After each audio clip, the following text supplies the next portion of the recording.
Herkese merhabalar, ben Huri. Huri Metek Mutfak'ta kanalıma, mutfağıma hoş geldiniz. Dünyanın en kolay pastasının tarifini hazırlıyorum.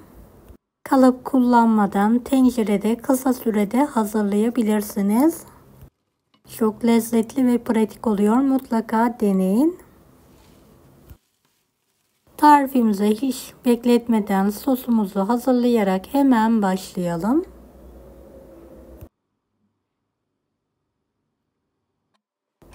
1 çay bardağı toz şeker, 2 yemek kaşığı kakao, 50 gram bitter çikolata, 2 yemek kaşığı tereyağı, 2 su bardağı soğuk süt.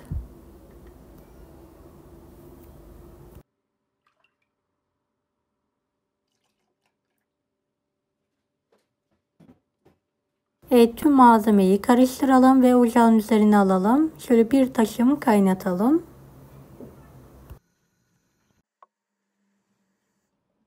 Evet, gördüğünüz gibi homojen haline geldi. Artık altını kapatıyorum.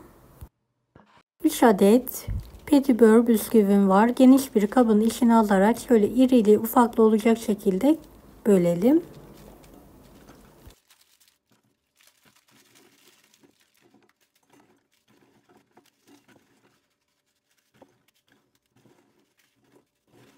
Beni hangi ülkeden veya şehirden izliyorsunuz merak ediyorum.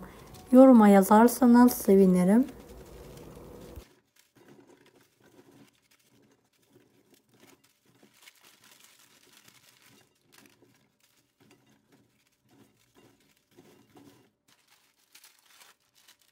Ve tüm bisküvileri aynı şekilde kırmaya devam ediyorum.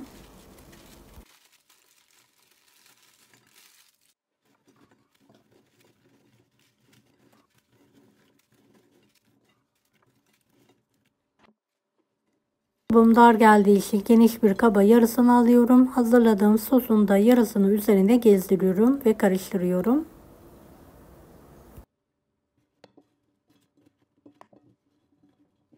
Kalan bisküvileri de ekliyorum. Sosu gezdirelim. Tüm malzemeler homojen olana kadar karıştıralım.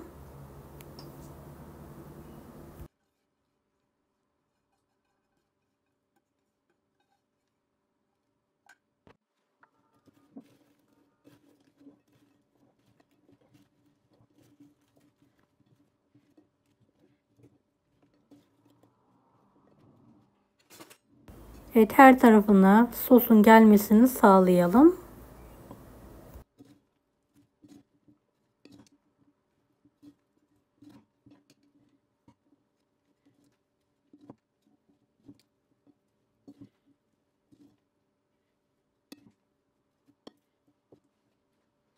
Evet, küçük boy bir tencereyi streç film ile her tarafını kaplıyorum.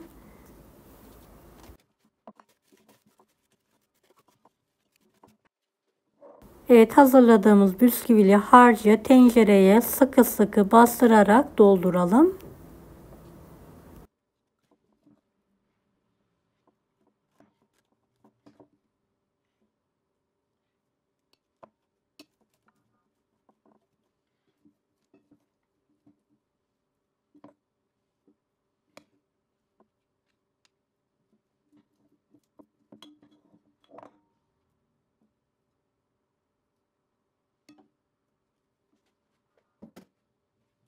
En son üzerini düzgün bir şekilde düzeltelim.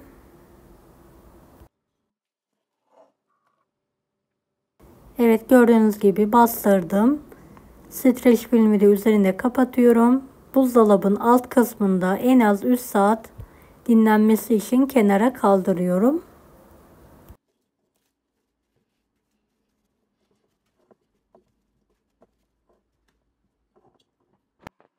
Üzerindeki sos için 200 gram sıvı kremayı küçük bir tavaya alalım ve ısıtmaya bırakalım.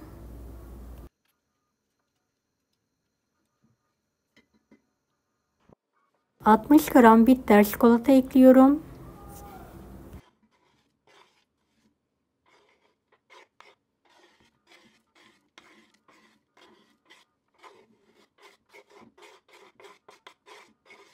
Çikolata eriyene kadar karıştıralım. Daha sonra altını kapatalım. Biraz ılımaya bırakalım.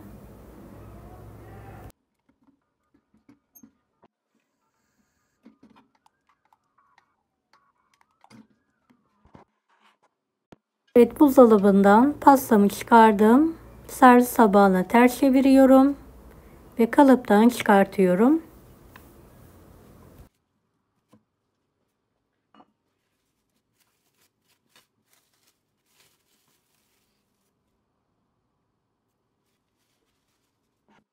Hazırladığım çikolatalı sosu da bolca üzerine her tarafına gelecek şekilde dökerek gezdirelim.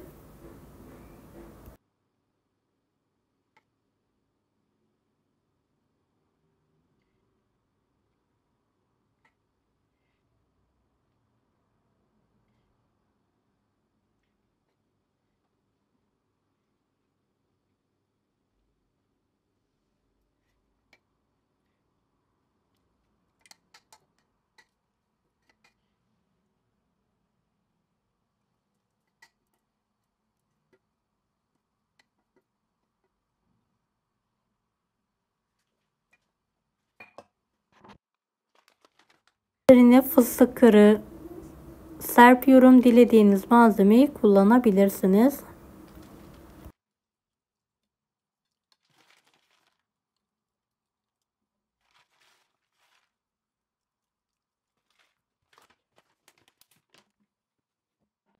O sosla harika oldu.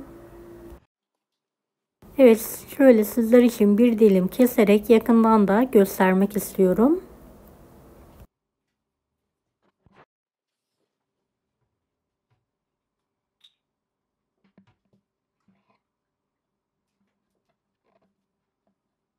Evet, mozaik pastamız yemeğe hazır.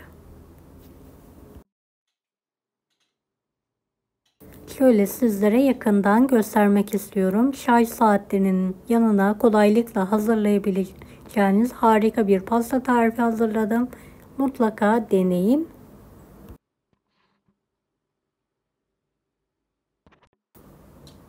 Evet, şöyle servis tabağına alıyorum ve tadına bakıyorum.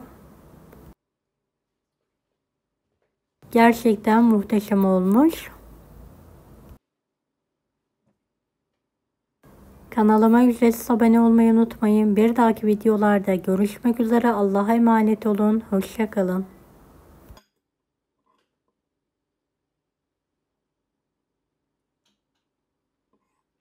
Daha farklı tarifler için bunları da izlemeyi unutmayınız. Kolay gelsin herkese.